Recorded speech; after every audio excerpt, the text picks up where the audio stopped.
अस्सलामुअलैकुम अज़ीज़ तलबा। आज की इस वीडियो में मैं आपके साथ ब्रांचेज ऑफ बायोलॉजी यानी कि थर्ड लेक्चर 9th क्लास की बायोलॉजी का वो शेयर करने जा रहा हूँ, जिसकी 7 ब्रांचेज मैं ऑलरेडी पिछले लेक्चर में डिस्कस कर चुका हूँ। तो 8 नंबर ब्रांच से हम आज का लेक्चर स्टार्ट करते हैं। ये ब्रांच है जी एम्ब्रियोलॉजी। तो इसकी डेफिनेशन क्या बनती है? It is the study of the developmental stages of an organism from a fertilised egg to the formation of a new organism. यानी कि जब एक एग फर्टिलाइज्ड हो जाता है स्पर्म के साथ, तो उससे फिर जब एक न्यू ऑर्गेनिज्म बनता है, उसके दरमियान वाला जो पीरियड है वहाँ पे मुख्तलिफ डेवलपमेंटल स्टेजेस चल रही होती हैं। उनकी जो स्टडी है ना, वो आती है एम्ब्रियोलॉजी में। इसकी इंपॉर्टेंस की बात करें तो embryology is crucial for understanding congenital disorders, जैसे डाउन सिंड्रोम्स होता है, इस तरह की डिसऑर्डर यानी बीमारियों को समझने के लिए, रिप्रोडक्टिव हेल्थ को समझने के लिए, and the fundamental principles of developmental biology, इनको समझने के लिए ये बहुत इंपॉर्टेंट है। इसकी एग्जांपल हैं जी the study of the development of a human embryo from a single cell to a fully formed baby, including stages like zygote, blastocyst and fetus. Second example is the study of the development of the heart during the embryonic stages, यानी embryonic stages के दौरान जो heart दिल है ना, उसकी development को study भी इसी में किया जाता है। आगे नेक्स्ट ब्रांच है जी पैलियोंटोलॉजी। तो इसकी डेफिनेशन है, it is the study of fossils which are the remains of extinct organisms. यानी ये फोसिल्स की स्टडी है जो कि मुर्दा या पुराने या जो दुनिया से ख़त्म जानवर हो चुके हैं ना, उनकी बाकियात है। इसकी इम्पोर्टेंस की बात करें तो the study of fossils help us understand the life of the past, यानी पास्ट की जो लाइफ है यानी मादी। जैसे अगर हम बात करें तो डायनासोर के जो फोसिल्स मिलते हैं, उससे पता चलता है कि यहाँ पे बड़े बड़े रेप्टाइल थे इस ज़मीन पे पहले, ठीक है। इसी तरह and the process of evolution, और एवोल्यूशन का जो अमल है उसकी भी हमें उसके बारे में भी पता चलता है, ठीक है, कि अब जो इधर चीज़ें ज़मीन पे मौजूद हैं, उनके एंसेस्टर्स, उनके आबाओ अजदाद कैसे दिखाई देते थे, उस बारे में भी हमें इसी से पता चलता है। एग्जाम्पल की बात करें तो dinosaur fossil provide evidence of giant reptile, यानी कि डायनासोर के जो फोसिल हैं वो बड़े बड़े रेप्टाइल की मतलब कि गवाही देते हैं। डैट रोम्ड द अर्थ, जो ज़मीन में घूमते थे मिलियंस ऑफ ईयर्स अगो, लाखों साल पहले।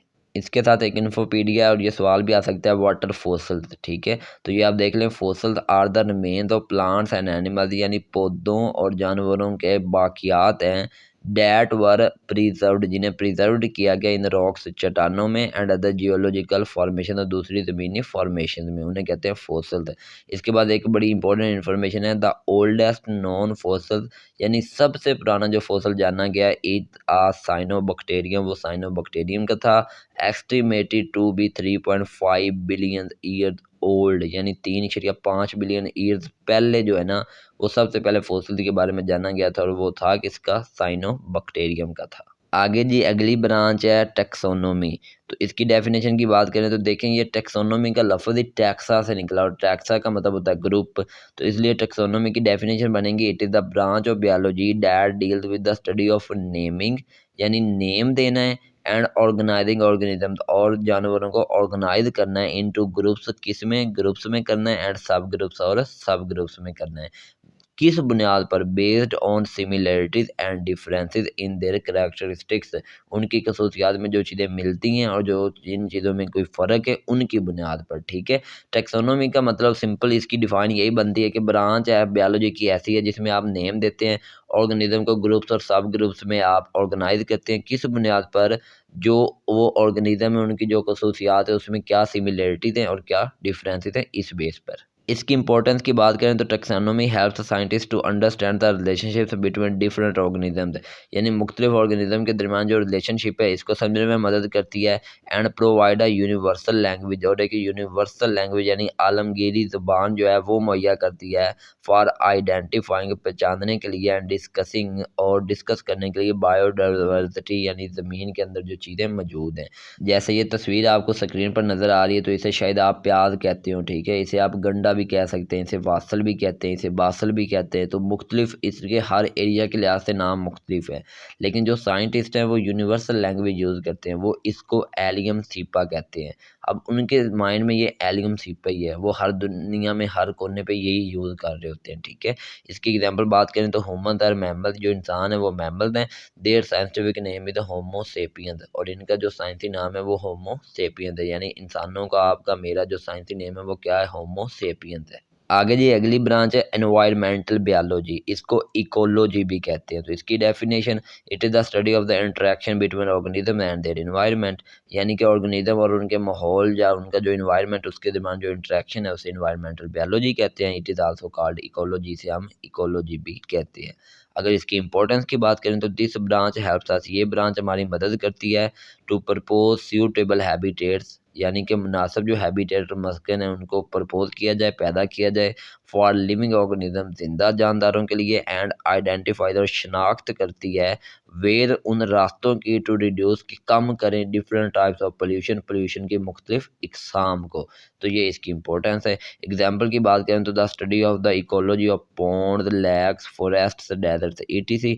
दूसरा the red panda in the eastern Himalayas depends on bamboo plants for food, यानी कि जो ईस्टर्न हिमालयस उसके अंदर जो रेड पांडा है वो किस चीज़ पे डिपेंड कर रहा है, जो वहाँ पे बम्बू प्लांट्स यानी कि ये बांस के, ठीक है, या वांस जिसे कहते हैं उसके पौधों पे डिपेंड करता है, फॉर फूड वही उसकी खुराक है, and is affected by temperature, और इफेक्ट होता है टेम्परेचर से, एंड रेन फॉल, और बारिश या बर्फबारी से। आगे जी अगली ब्रांच है मैरीन बायोलॉजी, ठीक है। तो marine biology the study of organism, organism को ही पढ़ना होता है, लेकिन कहाँ पे ऑर्गेनिज्म रहते हैं, that live in seas and ocean, जो सीज और ओशन में रहते हैं, समुद्रों और बहरों में रहते हैं, उनको पढ़ना होता है। इंपॉर्टेंस की बात करें तो वो यही है कि this branch involve understanding the diverse life forms, की मुख्तलिफ लाइफ की फॉर्म्स को मतलब अंडरस्टैंड करवाती है, that exist in ocean and sea, जो कि समुद्रों और बहरों में रहते हैं।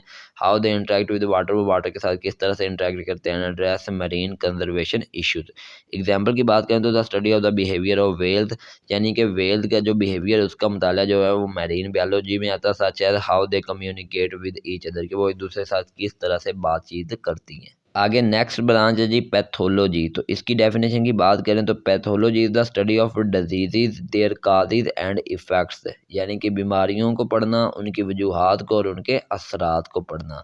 इंपॉर्टेंस की बात करें तो pathology is essential for accurate diagnosis, यानी कि तशखीस करने के लिए, ट्रीटमेंट प्लानिंग, इलाज की मतलब मनसूबाबंदी करने के लिए, and understanding the progression of disease, इस चीज़ को समझने में ये इम्पोर्टेंट है।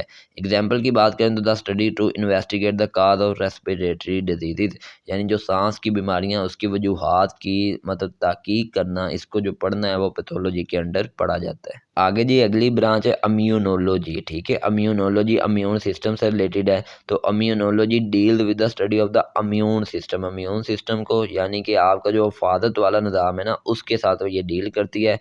Its functions and its role in protecting the body from infection and disease, और इम्यून सिस्टम का काम क्या होता है, उसका फंक्शन, उसका रोल यही है कि वो आपकी बॉडी को प्रोटेक्ट करता है फ्रॉम इन्फेक्शन एंड डिजीज़, मुख्तलिफ जरासीमों से और बीमारियों से। इसकी इंपॉर्टेंस की बात करें तो immunologist investigate how the body recognise, यानी वो इस चीज़ की तहकीक करते हैं कि जो जिस्म है वो कैसे पहचानता है, एंड डिफेंड इटसेल्फ, अपने आप को डिफेंड करता है, बचाता है, अगेंस्ट पैथोजन, पैथोजन के खिलाफ। अब वो पैथोजन क्या हो सकते हैं, बीमारी फैलाने वाले कुछ भी हो सकते हैं, like bacteria, viruses, fungi and parasites, as well as how it response to non infectious agents such as cancer cells and allergens. इसी तरह ये पॉइंट भी है, this field is essential for developing vaccine, vaccine बनाने के लिए, treating autoimmune disease, यानी कि कुछ बीमारियों का ऑटोइम्यून ट्रीटमेंट हो जाता है वो करने के लिए, and improving immune response to infection, और बीमारियों का इम्यून जो रिस्पॉन्स है उसको बेहतर करने के लिए। एग्जाम्पल की बात करें the study of the production of antibodies to fight off viruses, virus को मारने के लिए एंटीबॉडीज यूज की जाती हैं, ठीक है, जो प्रोटीन होती हैं, तो वो जो है उसको जो स्टडी करना है वो आपने इम्यूनोलॉजी के अंडर करना है। आगे जी लास्ट ब्रांच है फार्माकोलॉजी। तो ये फार्मेसी से रिलेटेड ही है। तो it is the branch of biology that studies the effects of drugs, जो ड्रग्स यानी गोलियों के असरात को मतलब हम इसमें पढ़ते हैं ऑन लिविंग ऑर्गेनिज्म, जिंदा जानदारों पर। इंपॉर्टेंस की बात करें तो it encompasses the discovery, development and understanding, यानी कि ये समझने में, डेवलपमेंट में और डिस्कवरी दरियाफ्त में किस चीज़ की, ऑफ हाउ ड्रग्स के जो दवाइयाँ हैं उनकी end of how drugs interact with biological systems, और वो दवाइयाँ गोलियाँ बायोलॉजिकल सिस्टम यानी ह्यूमन सिस्टम के साथ किस तरह से इंटरेक्ट करती हैं टू ट्रीट डिजीज़, बीमारियों के इलाज करने के लिए एंड इम्प्रूव हेल्थ और सेहत को बेहतर बनाने के लिए। एग्जाम्पल की बात करें तो the study of composition usages and effects of antibiotics vaccine etc. Antibiotics और वैक्सीन का मतलब पढ़ना, मुताला करना, उनके इफेक्ट, उनकी कंपोजिशन, ईच एंड एवरीथिंग, उनका यूज़ वगैरह। इसी तरह एस्प्रिन इज अ ड्रग, यानी एस्प्रिन एक गोली है which is use to treat pain, जो कि दर्द के इलाज के लिए इस्तेमाल की जाती है, फीवर, बुखार एंड इन्फ्लेमेशन, और जलन वगैरह, आप कह लें सोजिश वगैरह। तो इस तरह आपकी ये जो ब्रांचेज ऑफ बायोलॉजी थी या सब फील्ड ऑफ बायोलॉजी थी वो सारी कंप्लीट हो गई हैं। मिलते हैं इंशाल्लाह नेक्स्ट किसी और टॉपिक में। तो अपना ख्याल रखिएगा। Take care. अल्लाह हाफिज़।